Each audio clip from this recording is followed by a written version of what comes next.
RJ সিয়াম ghost FM. আজকের এই গল্পটা আমাকে মেল করেছে পাবনা থেকে রিনা আপু। অসংখ্য ধন্যবাদ রিনা আপু আপনাকে। গল্পটা আমার নিজ মুখ থেকে আপনাদেরকে পড়ে শোনাচ্ছি। রাত বাজে ঠিক 12টা। বজ্রপাতের আওয়াজে গ্রামের পুরনো বটগাছটা কাঁপছিল। ঠিক সেদিনই রফিক সাহেব ফিরছিলেন বাজার থেকে। রাস্তাটা নির্জন, চারপাশে কুয়াশা। ঠিক পিছন থেকে এক নারীর কণ্ঠে, ভাই একটু পানি দিবে? রফিক সাহেব পিছনে ফিরেই জমে গেল। এক সাদা শাড়ি পরা মেয়ে, কিন্তু তার পা ছিল উল্টা দিকে বাঁকানো। মুখে ছিল হাসি, চোখ থেকে টপ টপ করে রক্ত ঝরছে।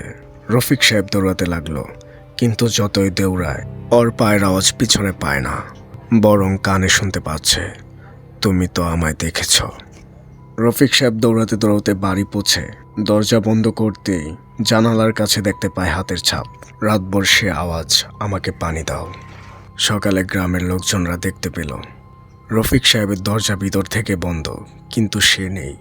কেবল দেয়ালে রক্তে লেখা, পানিটা আমি পেয়েছি। যদি আপনাদের কাছে এই গল্পটা ভালো লেগে থাকে তাহলে খুব শীঘ্রই আসবে এই গল্পের দ্বিতীয় পার্ট। সবাই সুস্থ থাকবেন, ভালো থাকবেন, ভালোর দলে থাকবেন। আরজে সিয়াম গোস্ট এফএম।